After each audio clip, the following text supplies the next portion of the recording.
Olá, eu sou Lisandra Soave e estou de volta para falar sobre mitologia grega, um assunto que eu gosto muito. No meu último vídeo, eu fiz uma introdução sobre os mitos de criação gregos. E eu comentei que o que prevaleceu, o principal, é o mito olímpico, onde nós temos lá a Mãe Terra, a Gaia, que criou o Urano, o céu, e dali então surgiram os primeiros seres. Então hoje eu quero dar continuidade nessa história. Bom, primeiro eu queria falar que eu agradeço muito os comentários que eu tenho recebido, nos vídeos. São sempre muito incentivadores, muito carinhosos. Eu fico muito feliz e é isso que me faz ter vontade de continuar fazendo esse trabalho. Muita gente acha que eu sou professora, tá? Eu não sou professora, eu sou engenheira, eu trabalho na minha profissão, estou muito feliz, amo minha profissão, mas eu também gosto muito desse tema e gosto de compartilhar, de conversar a respeito. Então, por isso eu faço aqui os vídeos sobre mitologia, mas eu não sou professora, tá? Apesar de nesse mito ser Gaia o primeiro ser primordial, nós vamos ter o domínio de Urano, que seria então o céu, tá? Então vai ser a união entre o céu e a terra. E também vai ser um momento de passagem ali, de invasão de povos, tá? Então vai ser uma passagem dos mitos que eram predominantemente matriarcais para o patriarcal. Então esse mito de Urano vai ser um mito patriarcal e vai ser representado justamente por invasões de povos ali no norte da Grécia, tá? Então ali a gente vai ter o choque entre o princípio matriarcal e o princípio patriarcal, e que depois esses princípios vão se reconciliar, mas eles estão justamente representados pela invasão de povos. Sempre que um povo, uma civilização dominava a outra, ela trazia consigo as suas crenças, o seu ser dominante ali, o seu Deus principal. Então foi dessa forma que houve essa transição desses mitos que ancestralmente lá nos primórdios eram matriarcais e depois passou-se então para o domínio de Urano. Então é justamente sobre essa união que a gente vai falar hoje, tá? Sobre os descendentes ali, os frutos que foram gerados a partir dessa reconciliação entre o céu e a terra. E como eu mencionei no meu último vídeo, tudo relacionado ao princípio era muito brutal, muito violento, muito intenso, Então os frutos gerados exatamente nesse momento não poderiam ser diferentes, tá? As primeiras criaturas geradas por essa união representavam as tormentas. Eles tinham um temperamento violento e eram dotados de uma força descomunal. Eram os hecatônquiros, 3 irmãos gigantes tão terríveis que nem mesmo os seus nomes podiam ser pronunciados. Esses seres, eles eram realmente monstruosos. Vai vendo, eles tinham 50 cabeças e 100 braços. É uma coisa assim que até para os ilustradores da mitologia eu acho que é um desafio, Ilustrar um ser tão esquisito, tão terrível. E tinham uma força realmente descomunal. E justamente por temer todo esse poder, toda essa força, é que o pai deles, Urano, resolveu trancafiá-los no Tártaro. E o Tártaro é um outro conceito que eu vou precisar explicar também. Além de Gaia e Urano, alguns outros seres primordiais também foram criados ali espontaneamente, tá? E o Tártaro é um deles. Além de ser um local, também é um deus. E que local é esse? Quem conhece um pouco de mitologia sabe que existe ali o Olimpo, o mundo dos céus, tudo que se passa lá no mundo dos deuses, das figuras celestiais. Existe aqui o planeta Terra, a superfície da Terra, e existe o submundo, que seria o Hades, onde vão os mortos, o mundo dos mortos, governado também pelo deus Hades, que é irmão de Zeus. Bom, onde fica então o Tártaro? Ele é um lugar tão profundo que ele fica abaixo ainda do Hades. Diz-se que ele tem a mesma distância entre a Terra e o céu, é a mesma distância da Terra e o Hades. e que, por exemplo, se uma bigorna caísse da superfície da Terra nesse abismo, né, onde fica o Tártaro, demoraria 9 dias até encontrar o solo. Então é um lugar realmente muito, muito profundo, que é mencionado inclusive na Bíblia. Então esse lugar, ele acaba servindo ali de prisão, tá? Para muitos seres, vários seres ali vão ser aprisionados no Tártaro, como a gente vai ver em outras ocasiões. Bom, então quem eram esses gigantes? Eram Giges, daí até que vem o nome de gigante, tá? Que era o nascido da terra. Briareu, que era o forte, que tem também o nome de Egeon, e Coto, o furioso. Como eu disse, eles tinham esses apelidos, tá? Para que os seus nomes verdadeiros não fossem sequer pronunciados. Vez ou outra, eles são mencionados nas histórias mitológicas, tá? Tem vários causos aí da mitologia onde eles têm uma participação. Aliás, a participação deles foi fundamental na guerra chamada de Titanomaquia. Mais pra frente a gente vai ver com calma, tá? O que foi essa guerra entre titãs e os deuses. E, bom, para já começar a falar a respeito, além dos hecatônquiros, que foram os primeiros filhos da união entre o céu e a terra, né, entre Gaia e Urano, eles também geraram, esse casal também gerou os titãs e os ciclopes. Na verdade, os ciclopes vieram antes, tá? Os ciclopes, acho que quase todo mundo conhece, né? Essa figura é aquele ser muito gigante também, né? Que todos esses primeiros eram o que eu falei, brutais, gigantes, né? Monstruosos. Só que é aqueles que têm apenas um olho na testa. Esses, então, são os ciclopes. Eles têm uma participação lá na Odisseia, então não vou falar deles agora. E depois vieram os titãs, e depois dos titãs é que vem a geração dos deuses, né? Muito depois, e onde vai haver então a guerra entre os deuses e os titãs. E aí nessa guerra é que os hecatônquiros têm uma participação muito importante, porque já tinham se passado mais de 10 anos de guerra, e a deusa Gaia, que no caso viria a ser a avó de Zeus, teve ali uma espécie de profecia, tá? Falando que só quando fossem desenterrados, só quem desenterrasse ou libertasse os que estão presos no Tártaro é que ganharia então a guerra. Então Zeus consegue engendrar essa façanha, tá? De descer ao Tártaro, né? Ao mundo subterrâneo.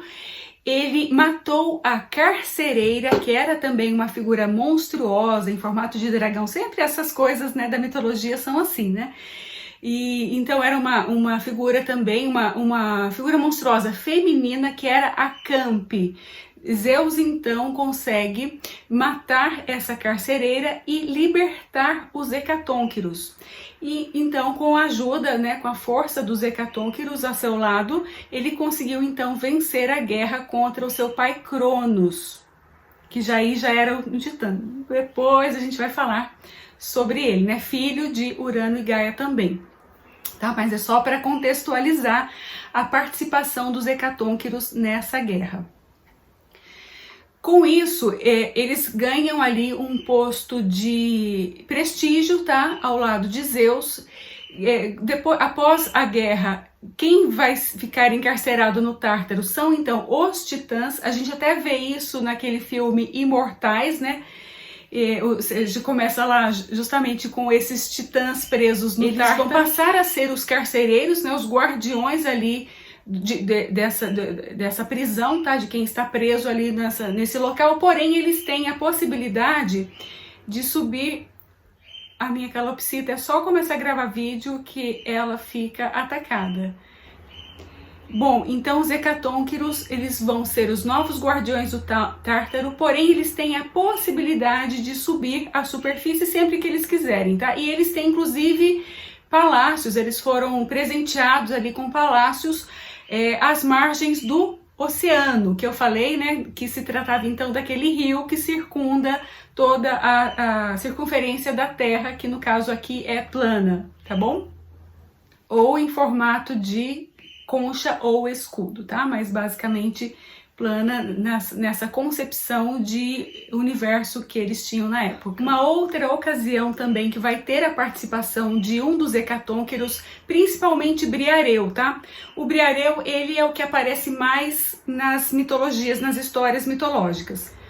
Quando Zeus já está ali governando no Olimpo, né, já está ali tudo normal, após a guerra, Zeus era muito autoritário, às vezes muito chato, né? Tinha aquelas traições com sua esposa Hera. Tudo isso a gente vai comentar mais pra frente, tá? Mas só, novamente, contextualizando.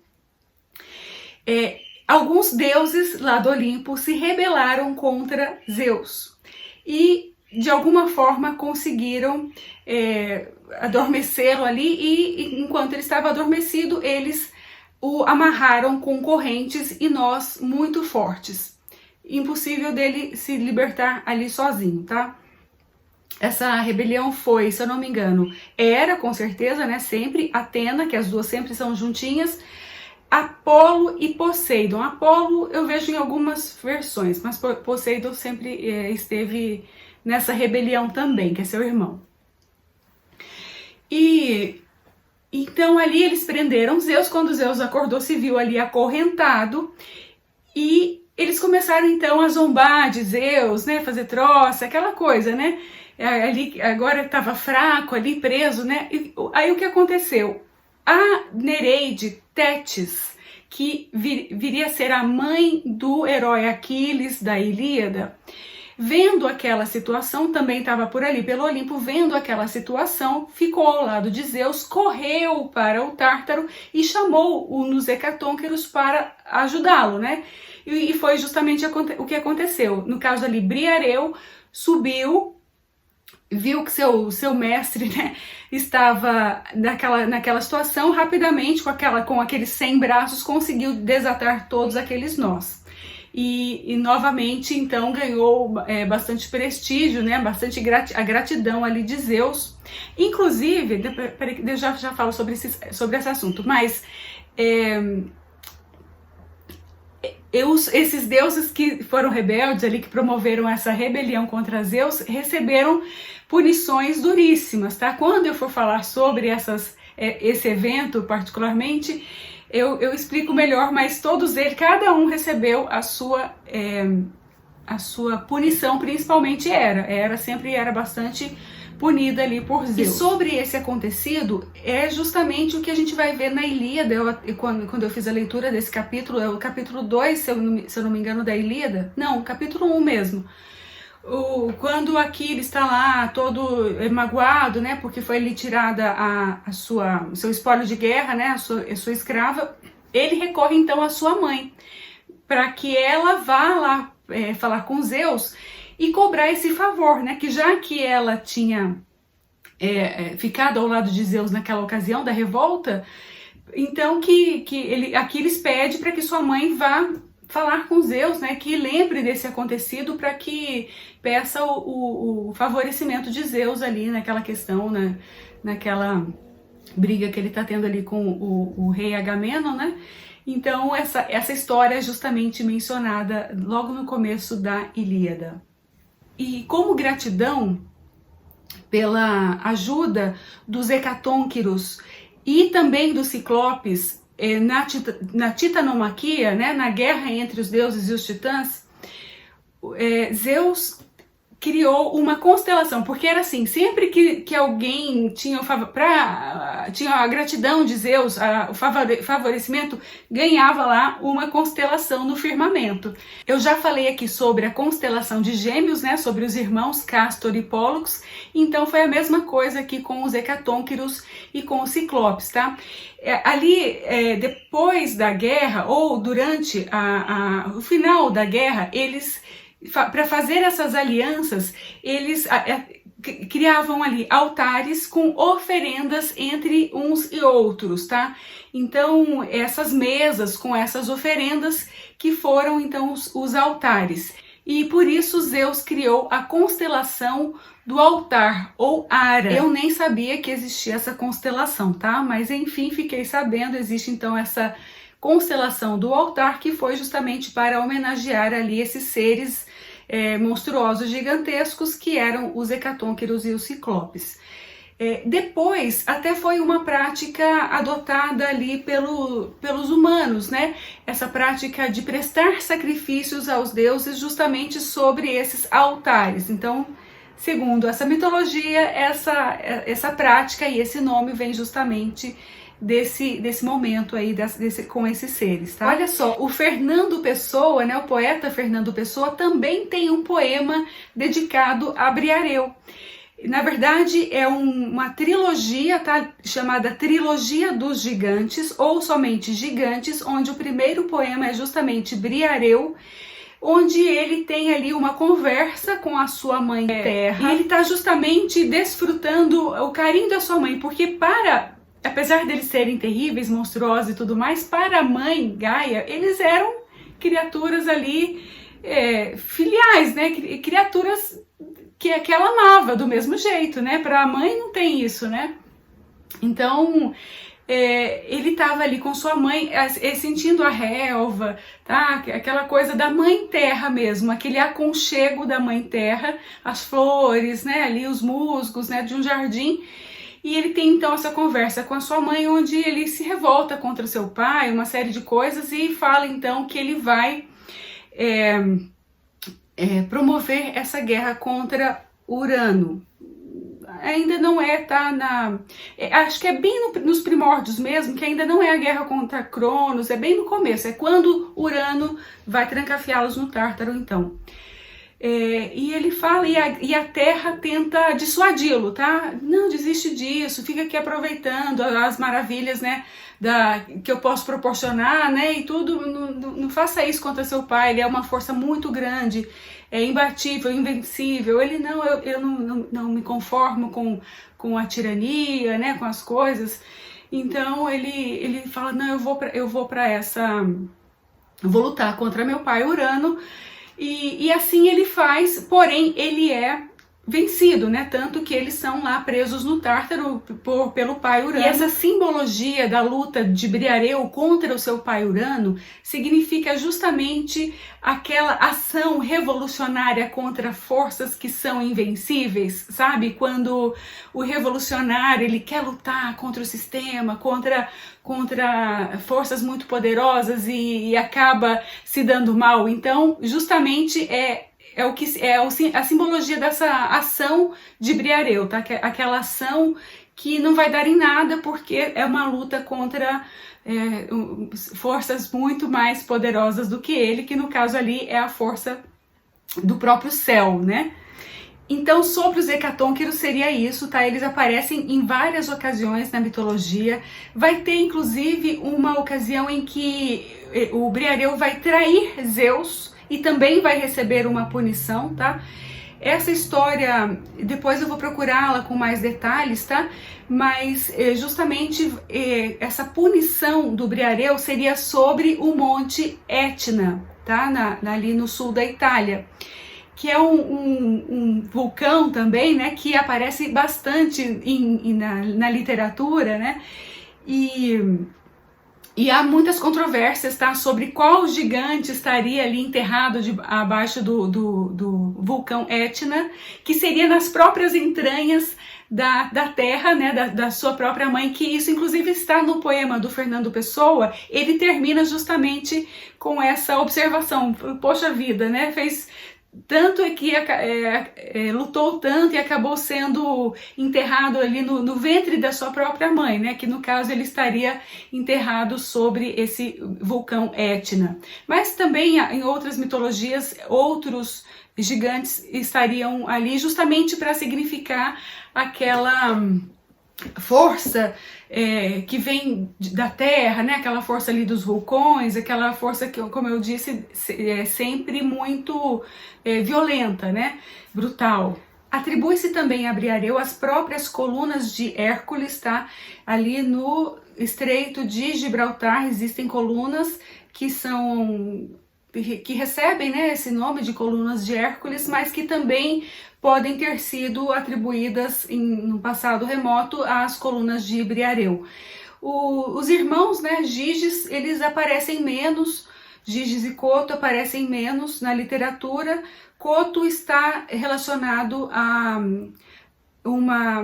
também ali um culto, tá? A uma deusa chamada Cotito, que é uma deusa orgiástica, tá? Então tudo que é desse início, ou ele é muito brutal e violento, ou tem essa força sexual também muito grande, né?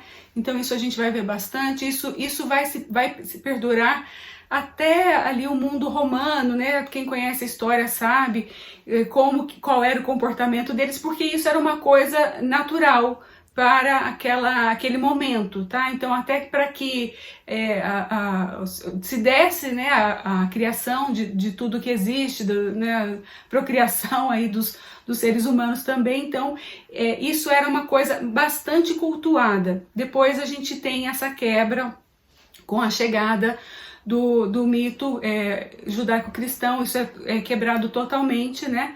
Mas até então esses cultos tinham essa natureza bastante sexual. E quando Zeus promove então essa punição ao Hecatônquiro Briareu, também é para servir de exemplo, tá, para os outros seres, para que não se revoltem contra ele, né, para que não, aquela coisa de servir de exemplo mesmo, né, se Zeus foi capaz contra uma figura que é uma das mais temidas de toda a mitologia, foi capaz de enterrá-lo, né, ali abaixo do Etna, então é para que os outros seres não se voltassem contra o poder de Zeus. Tá bom, gente? Então, sobre os hecatônquiros, seria isso que eu tenho no momento. E eu espero que vocês tenham gostado. A gente vai dar continuidade a esse mito de criação, aos próximos seres, até chegar nos deuses olímpicos mesmo. Mas eu acho importante contextualizar, falar sobre esses primórdios, tá? E é sempre importante também falar sobre a mitologia que faz parte das origens ali da nossa cultura ocidental, que está cada dia mais esquecida, né? Cada dia mais deixada de lado. Então eu acho importante a gente resgatar a beleza, os significados, né? E o conhecimento mesmo dessas informações mitológicas. Tá ok, gente? Então eu vou ficando por aqui, eu espero que tenham gostado. Se gostaram, deixem o like e até o próximo vídeo.